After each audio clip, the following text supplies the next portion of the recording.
पे एक video viral होती देखी थी मलापुर गांव की, और जो गानिये बजानी आपने सुने होंगे, और गा बजा के भाई ऑर्डर लिया कर, भाई को चून दे दे, कोई 10 रुपये दे दे, कोई 5 रुपये दे दे, भाई इस तरह की तो हमने देखी होंगे, वो वीडियो वायरल हो रही थी।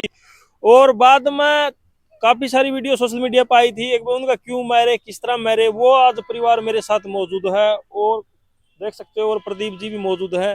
भाई मामला के है कि भाई इन ईसा के जुल्म कराया था, अगर भाई बात मार पिटाई तक आज है, भाई काफी सारी बातें हैं, मामला पेचीदा है, मतलब ये अभी तक स्पष्ट नहीं हो चुका है अगर भाई कारण क्या रहा है, भाई मारने का कारण क्या था, भाई इनसे कोई गलती थी या अगले से कुछ बात थी, कोई किस चीज की कहानी है, वह बात पूछने खतरा पे पहुंचे हैं हिसार सिविल हॉस्पिटल के अंदर।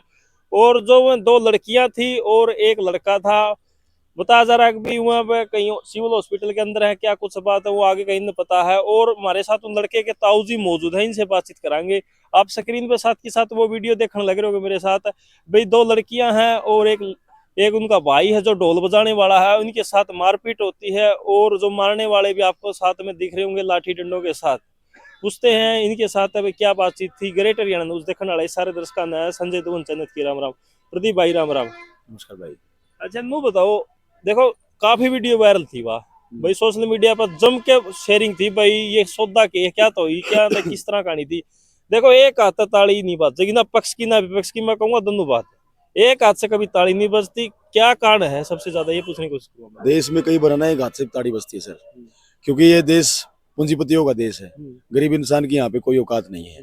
ये लोग आटा मांगने के लिए गए हुए थे और ये लोग कह रहे हैं कि भीख मांग रहे थे। मैं इसको भीख नहीं कहूंगा, क्योंकि जब ये ढोल बजा रहे हैं, ढोल बजा के अगर मनोरंजन करके कि अगर किसी से आटा मांग रहे हैं, किसी के पैसा ले रहे हैं, तो वो इनकी कमाई है, वो इनका एक इज्जत मान सम्मान है।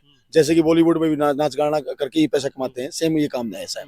बात रही ये कि जब वो लड़की आटा मांगने के लिए गई तो 2 बातें निकल के आ रही है। एक बार तो लड़की कह रही है कि मेरा हाथ पकड़ा, उसने कहा कि अंदर आटा दूंगा। दूसरी बात लड़के ने मुझे ये बताया कि वो लड़की महिला थी वहां पे, महिला बोली कि हमारे यहाँ पे गोबर घेर दे, गोबर डाल दे। तो वो लड़की बोली कि माई मैं गोबर क्यों डाल दूं, मैं तो आटा मांगने आई हूँ, अगर गोबर डालना होता तो मैं अपने घर पे डाल लेती। तो इस बात से वो आग बुबला होकर उसको चोटने मारना शुरू कर दी। इतना मारा, इतना दर्दनाक मारा जिसकी कोई हद नहीं है। तब लड़की, एक लड़की और एक लड़की का भाई दूसरी गली में गए हुए थे, वो वहां से आए। आते ही उन्होंने अपना बचाव किया, ढोल को उसने अड़ाया भी लठों के सामने, इससे उनका पेट नहीं भरा, वो फुल मारे। फिर दूसरी जगह पे जाके फिर मारे, ऊपर से लेके नीचे तक नील डाल दिए लड़कियों के, लड़के के, उस लड़के के। तो तीसरी वो जब जाने लगे ना, तो थोड़ी दूर जाके उस लड़की के पाँव में दर्द होगा, क्योंकि इतनी भयंकर चोट मार रखी जिसकी कोई हद नहीं। वो वहां पे बैठ गए। बैठने के बाद में वो बंदा जो सोनू नाम का बंदा, मेरे बाद में पता चला है जसवंत, सोनू जसवंत, वो बंदा कार लेके आया और कार लेके बहुत तेज रफ्तार से उनकी कार मारी है। वो बेचारे तीनों बैठे हुए थे, कूद के झाड़ियों में पड़ गए, जिससे उसका बचाव होगा। और गाड़ी में 4 लोग थे। नीचे उतर के उन्होंने फिर लाठी डंडों से मारना शुरू किया और इतना मारा, बेरहमी से मारा जिसकी कोई हद नहीं। फिर ये लोग 3 दिन के बाद अपने घर पहुंचे हैं। इनको इतना डर हो गया था कि खेतों में जाके चले गए। फिर हमारे पास में कॉल कि ऐसे ऐसे हो गया। बोला प्रदीप भाई ऐसे ऐसे बात होगी। वीडियो मेरे पास में आई तो मैंने अपनी पूरी टीम को जिम्मेदारी के साथ में लगाया। प्रदीप राजौरिया जी हैं, हमारे उमेद साहब हैं, बलराज भाई जी हैं, इनको मैंने जिम्मेदारी के साथ लगा, भी ढूंढ के निकालो कि कहाँ है। तो पूरी टीम हमारी सर्कुलेट हो गई, हमारी टीम। फिर वो लोग बच्चे ढूंढे, घर पे ले गए। 3 दिन उन बच्चों ने खाना नहीं खाया। एक बच्चे की तो यहाँ से लेके सर यहाँ तक नीचे से पूरी सलवार फटी हुई है, फाड़ दी गई है। इतना मतलब बेरहमी से, इतना दर्दनाक तरीके से उनको मारा गया है। एक लड़की के तो यहाँ पे मैंने देखा, डॉक्टर के साथ में गया था, तो वहाँ पे महिला डॉक्टर भी थी, 4-5 नर्सें थी। उन्होंने कहा कि बनकर साहब एक बार आप देख लो। मैंने देखा तो पूरी की पूरी पीठ नीली बना रखी, पूरी टांगे नीली बना रखी। यार कोई जानवर को भी नहीं मारता इतना भयंकर तरीके से, जो मानवता को शर्मसार करने वाली घटना है। और मैं धन्यवाद करूंगा इस वीडियो बनाने वाला का भी। और दूसरा, मलापर गांव के लोगों का मैं तहे दिल से धन्यवाद करता हूँ, हाथ जोड़ के, क्योंकि मलापर गांव के लोग बहुत ही अच्छे इंसान हैं, जिन्होंने ये कहा कि ये लोग गलत हैं, हम इसका विरोध करते हैं, इसके कारण से हमारे गांव का नाम बदनाम हुआ है। और जो ये घटना घटी, ये निंदनीय है। ये घटना देश के अंदर किसी भी कोने में नहीं घटनी चाहिए। एक बच्चा, देखो सर, गरीब लोग हैं, वो ढोल बजा के मांग के तो वैसे खाते बेचारे, सोच के तो इससे बड़ी बात क्या होगी। दूसरी बात, उनको इतना पीटा गया सर, इतना, ये तो शर्म करने वाली बात है सर। एक बार मैं थामने की कोशिश करूंगा प्रदीप भाई, आप ना देखो, आप ना तो वो पक्ष ना ये पक्ष, ना इनसे कोई लेना ना उनसे लेना। देख सच्चाई ये है, देख लड़ाई किसी बात पर आकर कुछ न कुछ तो कह सुनी होगी, ये जरूरी नहीं भाई ऐसा कोई एकदम लट्ठा के किसी पे हमला कर दे। देखो कानून की कोई हाथ में ले सकता, सच्चाई है भाई कानून सबके लिए बराबर, अमीर या गरीब, लेकिन कुछ न कुछ कमियां रही हैं मैं इस बात में इस परिवार की भी कुछ कमियां रही एक हैं। बात बता देता हूँ। और रही कोई दूसरा सवाल मेरा, अगर भाई इन्हें ये खोट में नहीं है तो ये छुपे क्यों? देखो छुपे नहीं तो मतलब इसे आप ये नहीं कह सकते भाई एकदम सारा खोट उसे का हो। अब सुनो मेरी बात, बताओ। बताओ देता हूँ। अगर इनकी गलती थी ना हम्म, तो देश में कानून नाम की एक व्यवस्था है, हाँ, डायल 112 है। हाँ, इन्होंने कोई ऐसी घटना करी है तो डायल 112 है, कानून हाथ में ले सकते, सही बात है। कोई भी कानून हाथ में नहीं ले सकता। हम्म। दूसरा, एक बार मार लिया, हम्म। दूसरी वहां पे जाके एक बार भी नहीं मार सकते भाई साहब, कानून ले चलो सकते। मार लिया, चलो मान ले, कानून हाँ, नहीं ले सकते ना हाँ, हाथ में। बिल्कुल डायल सही। 112, ये तो अनपढ़ लोग हैं, हाँ जी। इनको तो नहीं पता डायल 112 100 नंबर फलाना पुलिस वाला, कुछ नहीं पता इनको तो।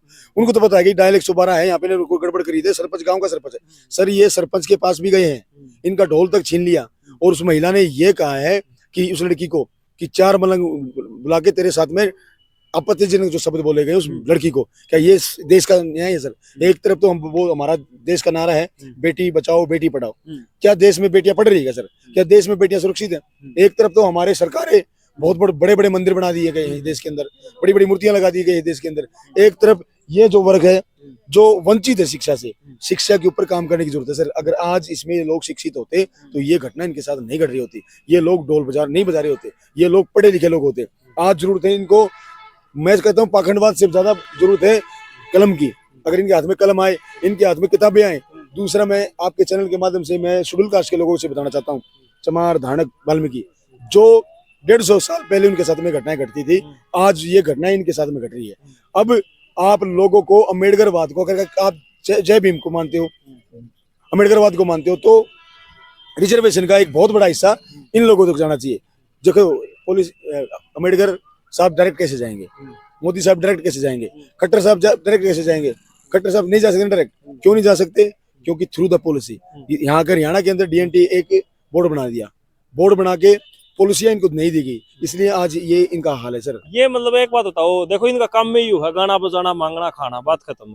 तो मतलब रोजे था ये घटना, पहले कभी क्यों हुई इनके साथ ऐसी? तो ये कभी भी करना है ऐसी घटना, एक ऐसा कोई घटना घटी नहीं। अगर घटना घटती तो सामने आ जाती। छुपने तो का एक बात और बताता हूँ, घटनाएं घटती हैं सर, ऐसा नहीं कि घटनाएं नहीं घटती, घटनाएं घटती है, लेकिन उसके एविडेंस नहीं होते। ये तो बहुत डरे हुए लोग हैं यार, इनको तो पूरा दबाव बढ़ा दिया सर। यहाँ के लोगों ने इसके पिताजी, लड़की के पिताजी के ऊपर इतना दबाव बढ़ा दिया कि उसको एडमिट होना पड़ा, रात को उसको एडमिट कराया गया। लेकिन हमारे जो लोग बाद में आते हैं कि भाईचारा कायम करो, भाईचारा बनाओ, ये वो लड़कियां हैं सर। लड़कियों चाहे किसी की भी हो, गरीब बच्चियां हैं, दौड़ा के मरना, ये तो बिल्कुल गलत किया। मैं तो देखो कानून कोई याद नहीं सकता। पर प्रदीप जी एक और 2 दिन छुपने का कारण क्या रहा? लेकिन उन्हें खोट नहीं था तो फिर वो छुपे क्यों? देखो ये बात, इस क्वेश्चन का जो मैं इस बात का क्वेश्चन का जवाब दूं, छुपे इसलिए क्योंकि ये गरीब तबका है, डर है, कानून का पता नहीं, प्रशासन का पता नहीं कि प्रशासन हमारा साथ दे देगा। डर ये था कि कहीं हमें फिर से ना मारा जाए, कहीं हमें जान से ना मार दे, क्योंकि दरिंदगी इस लेवल पे थी कि वो जान से, अगर वो लठ सिर में लग जाता या उसके प्राइवेट पार्ट पे लग जाता तो वहीं पे मौके में मौत हो सकती थी, या रीढ़ की हड्डी पे लग जाता, ठुड्डी पे लग जाता, तो पूरी जिंदगी वहां पे बिस्तर पे चढ़ना था। तो सर वो लड़के डरे हुए थे। ये तो हमारी टीम इनके साथ, एक्चुअली मैं बताऊं फैक्ट, जब हम लोग इनके साथ में खड़े हुए ना, हिसार की टीम, आसपास के क्षेत्र की टीम, इन लोगों के साथ खड़े हुए, तब इनको मजबूती आएगी, हमें भी न्याय मिल सकता है। अब जाके इनको पता चला कि फैमिली आईडी क्या होती है, अब जाके पता चला कि आधार कार्ड क्या होता है, पहचान पत्र क्या, अब जाके पता चल रहा है इनको। तो अब इनको तो यही नहीं पता कि राशन कार्ड और फैमिली कार्ड में क्या डिफरेंस है। ये तो इतने अनपढ़ लोग हैं। पुलिस तो बहुत दूर की बात है सर, पुलिस की तो वर्दी देके भाग जाए लोग। अब जाके इनकी आवाज बुलंद करना बहुत जरूरी है पत्रकार महोदय। बात ये है सर, अगर ये मैं बराबर का हूँ, कहीं ना कहीं आप पे भी सवाल उठेंगे, प्रदीप जी इस मामले को भड़का रहे हैं। देखो मैं किसी भड़काऊ भाषण में देता नहीं, कानून को मानने वाला व्यक्ति हूँ, संविधान का मैं पालन करता हूँ। अगर संविधान के दायरे में रह के उन्होंने काम किया होता, इनकी गलती होती, डायल 112 को बुलाया होता, पुलिस के अंदर दिया जाता। सर ये चोरी ठगी नहीं करते, ये वो जातियां नहीं है, ये सिर्फ ढोल बजा के मांग के खाती है।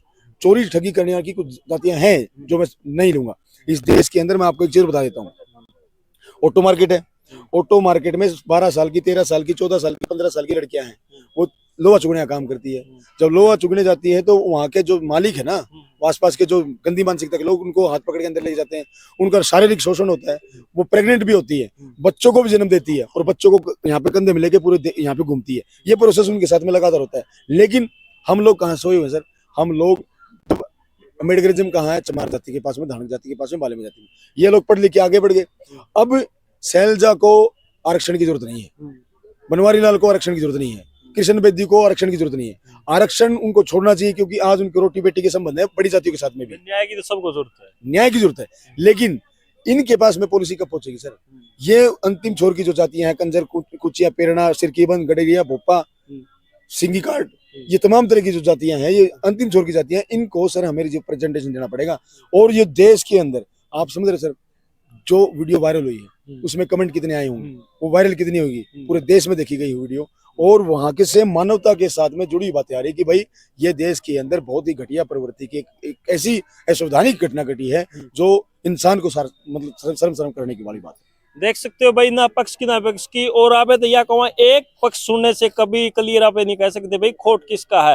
मैं तो बार बार यही कह रहा हूँ, एक हाथ से कभी ताड़ी नहीं बजती। कुछ ना कुछ तो बातें हैं जो अभी तक सामने नहीं आई हैं, और तभी में जो बातें सामने आएगी तब जाके हम इस चीज को मतलब क्लियर आप ना बहुत सारे पत्रकार गाँव गए हैं, बहुत सारे पत्रकार गाँव गए हैं, उनकी वीडियो उठा के देखना, पूरा का पूरा गाँव कह रहा है जो पक्ष है वो सर सामने, वो तो भागा हुआ है ना। अगर वो सच्चा होता वो पक्ष तो घर पे सामने आता, मीडिया के सामने आता, बोलता कि ये गलती बात है। वो मीडिया के सामने क्यों नहीं आ रहा? क्योंकि वो समझौते का दबाव क्यों बना रहा है? क्योंकि वो गलत है। अगर ये लोग सही है, सरिया मारे ना, गरीब हैं सर, देखो गरीब होना गुनाह नहीं है। देश का संविधान गरीब इंसान के लिए भी उतना है जितना प्रधानमंत्री के लिए है। देश का संविधान डीजीपी के लिए भी उतना है जितना चौकीदार के लिए। देश का संविधान सबको बराबरी का हक देता है सर। ये महिलाएं खड़ी है, ये भी बराबरी के हक में संविधान की देन है सर। इसलिए वहां पे जो पत्रकार गए, मैंने सबकी वीडियो देखी, सारे के सारे गांव वाले बोल रहे हैं कि इन बच्चों की कोई गलती नहीं है, गलती है तो इनकी। और गांव में तो बहुत सारी और बातें हैं जो मैं कैमरे के सामने नहीं बोलूंगा, क्योंकि वो थोड़ी सी असंवैधानिक हो जाएगी चीजों को। अब बात ये है कि जो संविधान के दायरे में रह के मैं बात रख सकता हूँ, मैं बात वही रखूंगा सर। एक बार भाई इनके ताऊ से बातचीत कराएंगे, और जितना भी इसके साथ ही मतलब वीडियो ने शेयर जरूर कर दियो। और साथ में जो स्क्रीन पर नंबर चलने लग रहा है, दूसरा पक्ष अपने बात रख सकता है। एक पक्ष की सुनने से बात अधूरी रह जाती है, दोनों पक्ष सामने आएंगे जब जाके पता लगता है कि भाई कितना मामले में सच है कितना झूठ है। तो ताऊ को सा भाई